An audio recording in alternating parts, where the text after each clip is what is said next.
GST job work part 2 part 1 का link आई button में दिया हुआ है, देख सकते हैं।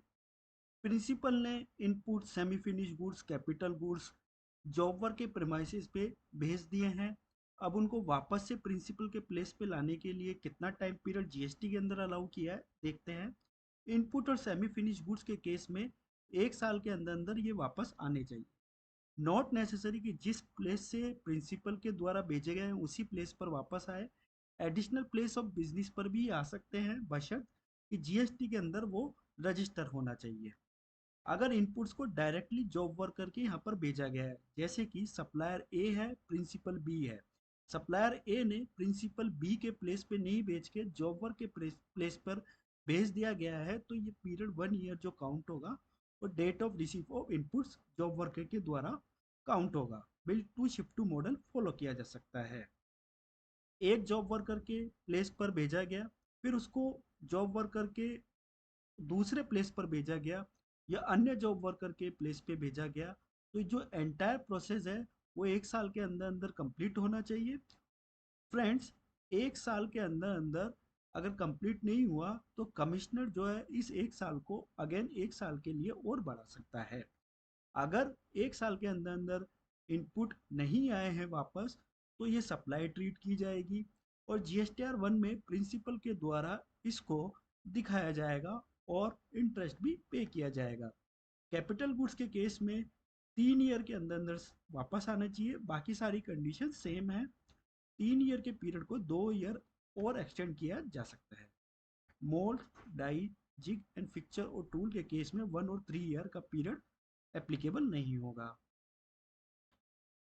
कंप्लीशन ऑफ जॉब वर्क होने के बाद में ये गुड्स डायरेक्टली जॉब वर्क के प्रेमाइसिस से भी कस्टमर को भेजा जा सकता है, लेकिन इसके लिए पहली बात, या तो जॉब वर्कर जीएसटी के अंदर रजिस्टर है।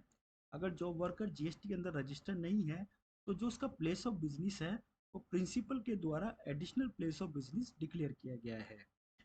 फ्रेंड्स, जब गुड्स जॉब वर्कर को भेजे गए लेकिन वो लॉस्ट हो गए, डिस्ट्रॉय हो गए या किसी रीज़न से वापस रिटर्न नहीं आए, तो इस केस में सर्कुलर नंबर 38 जो है वो बोलता है कि आपको यहाँ पर जो प्रिंसिपल है उसको आईटीसी रिवर्स करनी पड़ेगी इसके संबंध में।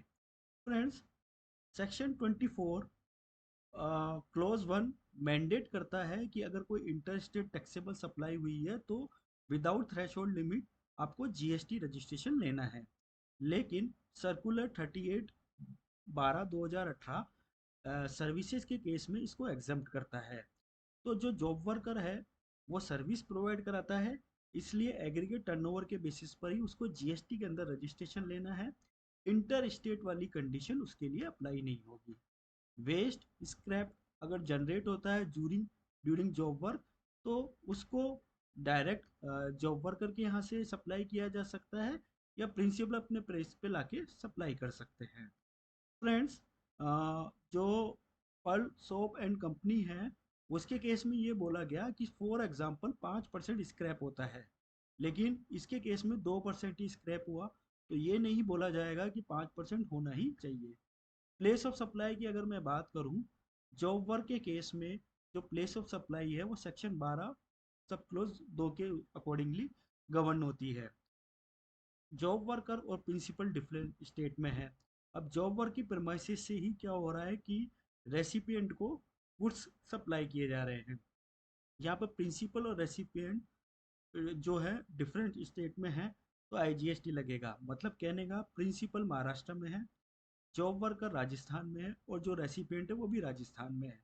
जॉब वर्क के प्रेमाइसिस जो कि राजस्थान है, रेसिपिएंट राजस्थान को गुड्स सप्लाई किए जा रहे हैं, लेकिन महाराष्ट्र में प्रिंसिपल है, इसलिए इस कंडीशन में आईजीएसटी लगेगा। सेम अगर प्रिंसिपल महाराष्ट्र में है और रेसिपिएंट भी महाराष्ट्र में है, जॉब वर्क राजस्थान में है, तो वहाँ से अगर गुड्स सप्लाई किए जा रहे हैं तो सीजीएसटी एचजीएसटी लगेगा, क्योंकि principal and recipient same state में है। ये जॉब वर्क से रिलेटेड दूसरा पार्ट था। वीडियो अगर अच्छा लगा हो तो लाइक शेयर सब्सक्राइब करें। टिल देन, जय हिंद, जय भारत, धन्यवाद।